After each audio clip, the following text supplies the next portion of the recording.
नमस्कार स्वामी भक्तांनो, तुमचं मनापासून स्वागत आहे आपल्या भक्तिमय व्हिडिओमध्ये. जय जय श्री स्वामी समर्थ. आजची कथा आहे एका अशा भक्ताची जो आयुष्यात पूर्णपणे हरला होता. सगळे मार्ग बंद झाले होते, पण एका रात्री स्वप्नात आलेल्या स्वामी समर्थ यांनी त्याचं संपूर्ण आयुष्य बदलून टाकलं. ही कथा शेवटपर्यंत नक्की ऐका, कारण कदाचित या कथेतून तुम्हालाही स्वामींचा एखादा संकेत मिळू शकतो. संकटांनी वेढलेलं आयुष्य. पुण्यात राहणारा अमोल नावाचा एक तरुण खूप मेहनती, साधा आणि आई वडिलांवर प्रेम करणारा मुलगा होता. एका खाजगी कंपनीत तो काम करत होता. पगार जास्त नव्हता, पण घर व्यवस्थित चालत होतं. आई रोज स्वामींची पूजा करायची. घरात दर गुरुवारी नामस्मरण व्हायचं. पण म्हणतात ना, वाईट वेळ सांगून येत नाही. एक दिवस अचानक कंपनी बंद पडली आणि अमोलची नोकरी गेली. सुरुवातीला त्याला वाटलं दुसरी नोकरी लगेच मिळेल, पण दिवस गेले, आठवडे गेले तरी काहीच होत नव्हतं. घरात पैशांची कमतरता सुरू झाली. बँकेचे हप्ते थकले. मित्रांनीही फोन उचलणं बंद केलं. त्यातच आईची तब्येत बिघडू लागली. डॉक्टरांनी तपासण्या सांगितल्या, पण अमोलकडे पैसेच नव्हते. त्या रात्री तो घराच्या छतावर बसून एकटाच रडत होता.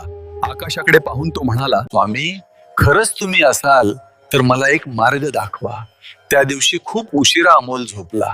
रात्री साधारण 2 वाजता त्याला एक विचित्र स्वप्न पडायला सुरुवात झाली.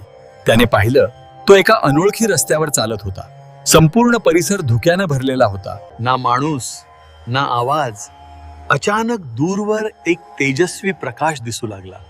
तो प्रकाश हळूहळू जवळ येत होता आणि काही क्षणात त्याला दिसलं भगवी वस्त्र, डोक्यावर टोपी, चेहऱ्यावर दिव्य तेज.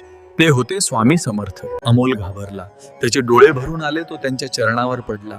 स्वामी शांतपणे त्याच्या डोक्यावर हात ठेवून म्हणाले, भिवू नकोस, मी तुझ्या पाठीशी आहे. इतकं बोलून त्यांनी त्याला थोडंसं भस्म दिलं आणि म्हणाले, उद्या सूर्योदयाआधी मंदिरात जा, तुझं उत्तर तिथे मिळेल. क्षणात सगळा प्रकाश गायब झाला आणि अमोल दचकून जागा झाला. अमोलचा संपूर्ण शरीर घामाने भिजला होता. पण आश्चर्य म्हणजे अनेक महिन्यांनी त्या दिवशी त्याच्या मनात भीती नव्हती. सकाळ होताच तो जवळच्या स्वामी मंदिरात गेला.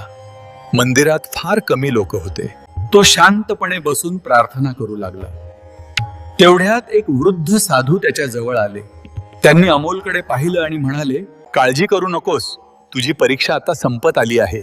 अमोल थक्क झाला, कारण स्वप्नातही त्याने हाच आवाज ऐकला होता. तो काही बोलण्याआधीच ते साधू तिथून निघून गेले. अमोल त्यांना शोधायला बाहेर गेला, पण ते कुठेच दिसले नाहीत. त्या दिवसानंतर अचानक गोष्टी बदलायला लागल्या. 2 दिवसांनी अमोलला एका जुन्या मित्राचा फोन आला. त्याच्या कंपनीत नोकरीची जागा होती. इंटरव्ह्यू झाला आणि अमोलची निवड झाली. पगारही आधीपेक्षा जास्त होता.